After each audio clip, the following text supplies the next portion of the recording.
अब नेक्स्ट आते हैं विश्वविद्यालय शिक्षा आयोग, यूनिवर्सिटी एजुकेशन कमीशन।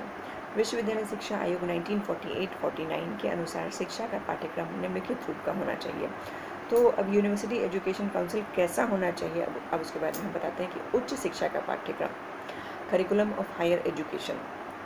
आयोग ने उच्च शिक्षा के पाठ्यक्रम में सुधार के साथ साथ बहुत ऐसे ऐसे कार्य किए थे जो बच्चों के के लिए काफ़ी हेल्पफुल थे। नंबर 1 है स्नातक पाठ्यक्रम 3 वर्ष का किया गया, ग्रेजुएशन। इसमें इंटरमीडिएट जो करके आते हैं 2 साल का, वो ही इसमें जा सकते हैं। फिर आते हैं सामान्य शिक्षा और विशेष शिक्षा का समन्वय किया जाता है। इसमें स्नातक स्तर पर अंग्रेजी और हिंदी दोनों का ज्ञान होना अति आवश्यक होता है। व्यवसाय एवं तकनीक वर्ग पाठ्यक्रम के क्षेत्र में भी आवश्यकता के लिए अनुकूल विषयों का भी तैयार किया जाता है। तो इसके बाद आता है कि जो लोग 3 साल का ग्रेजुएशन कर लेते हैं उनको 2 साल का स्नातकोत्तर यानी MA, मास्टर डिग्री या PG करना अनिवार्य होता है। फिर उनको शोध कार्य के लिए भी कम से कम 2 वर्ष की अवधि दी जाती है कि उस शोध कार्य के दौरान उनको समझ में आता है कि किसी भी चीज़ को हम किस तरीके से खोजबीन जांच पड़ताल करके उसके सही निष्कर्ष पर निकलते हैं। अब नेक्स्ट आते हैं माध्यमिक शिक्षा आयोग, सेकेंडरी एजुकेशन कमीशन। माध्यमिक शिक्षा आयोग या मुदालियर आयोग 1952-53 के अनुसार पाठ्यक्रम का रूप निम्नलिखित प्रकार का होना चाहिए। इसके अंदर पाठ्य चर्चा वास्तविक जीवन के संबंधित हो जिसे पूरा छात्र समाज में सम्मानपूर्वक रह सके। पाठ्य चर्चा व्यापक एवं लचीला हो जिससे छात्र अपनी रुचियों के अनुसार विषयों का चयन कर सके। तो करिकुलम के अंतर्गत सिलेबस आता है। सिलेबस को थोड़ा फ्लेक्सिबल होना चाहिए। अगर एकदम हम हार्ड सिलेबस बना के दे देंगे तो बच्चों के लिए थोड़ा कठिन हो जाता है, क्योंकि एक क्लास में सभी बच्चे एक समान के नहीं होते हैं। कोई थोड़ा अच्छा होता है, कोई थोड़ा बिलो एवरेज होता है, कोई बहुत अच्छा होता है।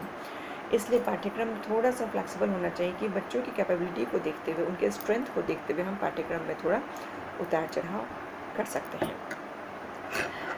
पाठ्यक्रम के समस्त विषयों की क्रियाएं निम्नलिखित तरीके से दी गई हैं।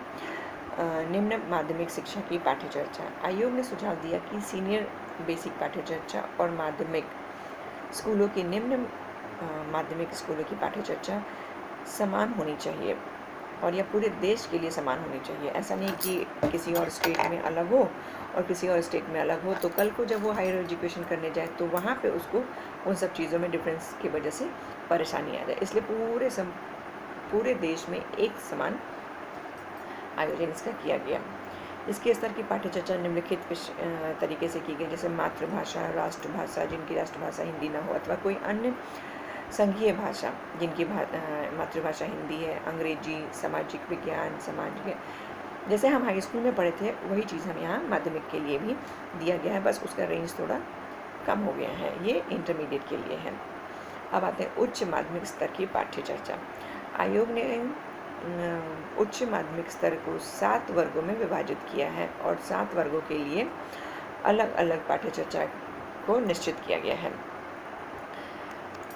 तो ये सब है मातृभाषा, हिंदी भाषियों के लिए, अथवा प्रारंभिक भाषा जिन्होंने माध्यमिक स्तर पर अंग्रेजी नहीं पढ़ी है, अथवा उच्च अंग्रेजी भाषा, संघीय भाषा, अंग्रेजी के अतिरिक्त कोई अन्य विदेशी भाषा, कोई शास्त्रीय भाषा, समाज विज्ञान केवल 2 वर्ष हेतु, गणित तथा सामान्य विज्ञान केवल प्रथम 2 वर्ष हेतु।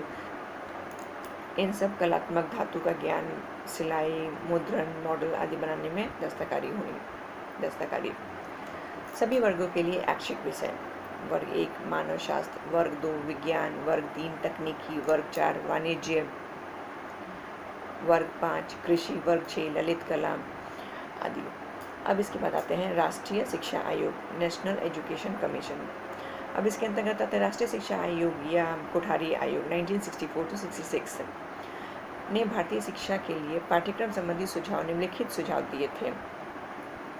इसके अंदर आयोग ने सर्वप्रथम किसी भी स्तर की पाठ्यक्रम निर्माण के सिद्धांत निश्चित किए और उनके बाद सिद्धांतों के आधार पर पूर्व प्राथमिक पूर्व प्राथमिक, उच्च प्राथमिक, माध्यमिक और उच्चतर प्राथमिक शिक्षा की पाठ्यचर्चा की रूपरेखा प्रस्तुत की गई है।